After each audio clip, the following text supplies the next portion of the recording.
Hey, welcome back. Who's that, Bob Dylan? Yeah, I thought so. Yes, it was. Yes, it was.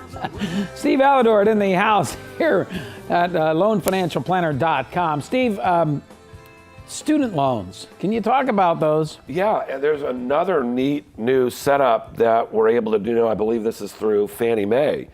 Let's assume whether you as an individual have accumulated student loans or as a parent maybe have co-signed for your kids. I've seen a lot of transactions where borrowers have $30,000, $40,000, $50,000 or more in student loans. Oh yeah, well the individually. average is like 30, 35 grand. And I've seen and done transactions for parents that have co-signed on student loans where we've got $20,000, $30,000, $40,000.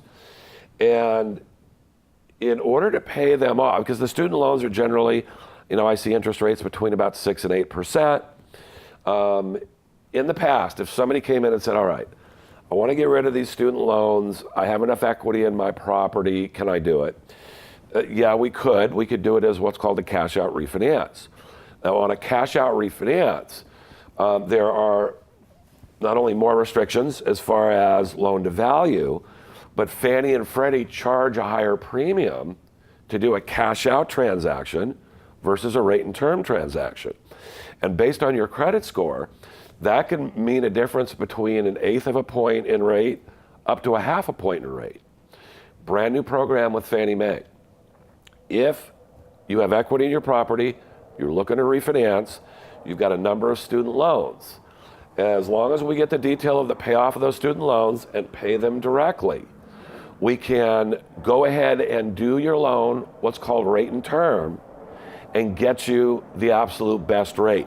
So even though we're pulling cash out, that cash is going to pay off the student loans, get rid of those loans that you're paying 6, 7, 8%, getting you then on a mortgage interest rate in the high 3s or the low 4s, with the potential of you being able to write off some of the interest. A lot of it's based on the base amount, how much you've pulled out over the years, and what your accountant will allow you to write off. Well, it's what the government will allow you to write off. If you have an accountant that will allow you over and above what the government, that's between you and God and the accountant. Right, and hopefully the accountant has taken all of the information in so they know. Not everyone can deduct student loan interest, and of course there's a difference between the plus loans and like a parent loan. And you're right, they're coming in 6, 8% sometimes. Right, higher so now than you put it in the mortgage as long as you're not 100 grand above what your initial acquisition cost plus any improvements, then you have the potential of being able to write off the interest as well and saving a crap load of money.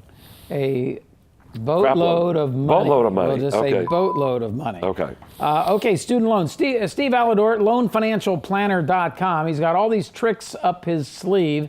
He's a diversified loan advisor. That's why we call him our loan financial planner. 888-563-1070 is his telephone number. He knows all this stuff. 888-563-1070. Okay, I'll give you time for one more trick up your sleeve. Okay. Let's talk about credit. Okay. And the advent now where you have all of these firms, Discover, and areas where now as an individual, it gives you the option to take a look at your credit report. But here's where the issue is that there are different scoring models that are out there. I couldn't tell you how many. I have a number of clients that'll go into Discover or the Credit Karma or whatever and come up and tell me when I say, okay, here's how loan pricing works. Do you have an idea what your credit scores are? Oh yeah, by the way, I just pulled my credit from this particular source and it was X amount. And then I attempt to tell them that, okay. You did this with me once and it really ticked me off.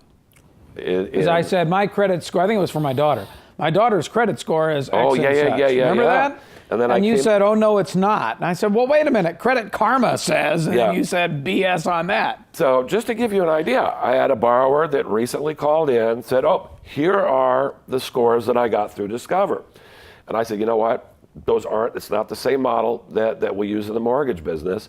Let me run our mortgage credit report and let's go ahead and do a comparison. So with this borrower, their Equifax Discover model score was 769. My lender score was 686. Oh, come on. Experian. Wait a minute. That's like too far apart. It's not that it's too far apart, That's Ray. 100 points almost. Exactly. Different credit model.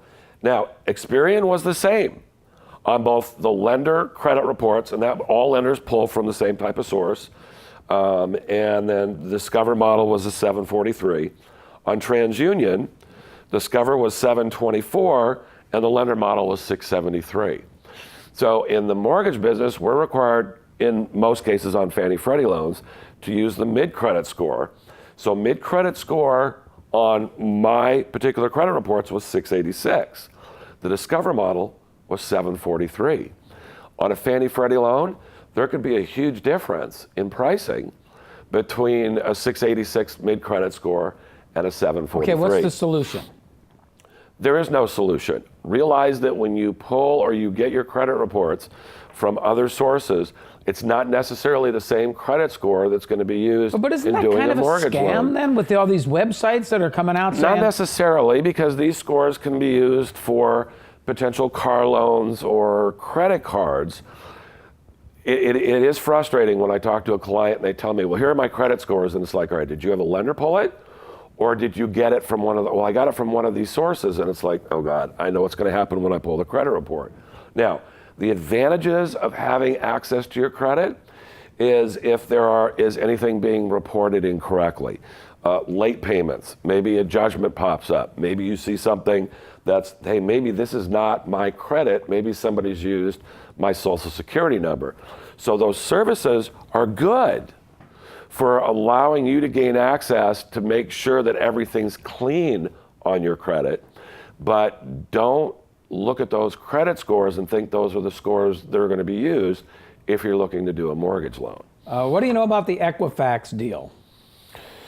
With the Equifax deal, it appears that probably almost everybody Like has 143 million of that us. everybody has been somewhat compromised. So they do have something where you can go in, put in the last 6 digits of your social, and then find out if in fact your information, so your credit, social security number, has potentially been accessed. What's going to happen? I think we're all going to have to keep our eyes on our credit. Aren't they offering like, a 1 year? And free service monitoring. Free service, and whether you whatever. do it or not, then these particular other models I was talking about are good to stay on top of, to see if anything's happening different on your credit. Do you have a credit card that all of a sudden the balance has gone up and you haven't charged on it? Is there an additional debt you're seeing on there or credit obligation that you don't have? So I can open my Credit Karma emails, because since you and I talked about that about a year ago, I haven't even looked at my Credit Karma. Yeah, I don't care because it sounds bogus to me. Yeah, the only thing that you can't hang your hat on are the credit scores for a mortgage loan. For a mortgage. But if I want to go buy a Ferrari, I can pull that score. Well, and it all depends if the car company or the finance company is using that particular credit model. And a lot of times, the car companies only use one, whether it be Experian, Equifax, or TransUnion. So every credit source you go to is going to be a little bit different on how they use your scores, do they use all three, and what credit model they're using. So just be aware of that. So in terms of managing your credit score, what's the quickest and best way to get the score up from a mortgage perspective, from your perspective, not Credit Karma's or anybody else's? So, number one, make your payments on time. Number two, if you've got an issue with a creditor, clear it up. Do not dispute it on your credit report. People think that if I have it disputed on my credit report, a lender's going to look at it thinking that maybe it wasn't my responsibility or I don't agree.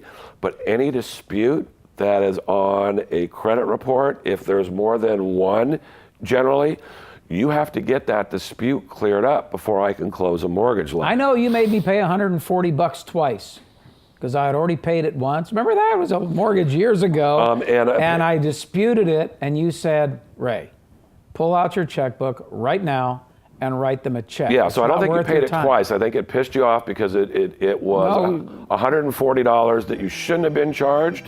Oh, is that what it was? But principal versus getting your credit score up we paid that 140 Oh, bucks. yeah, that's exactly what Yeah, the other is get your credit debt. If you've got a credit limit of 10 grand, get the credit that you owe on it below 30% and make more than the minimum payments. All of those particular things will help improve your credit. He's brilliant. He's my man. He's my loan man, my loan financial planner.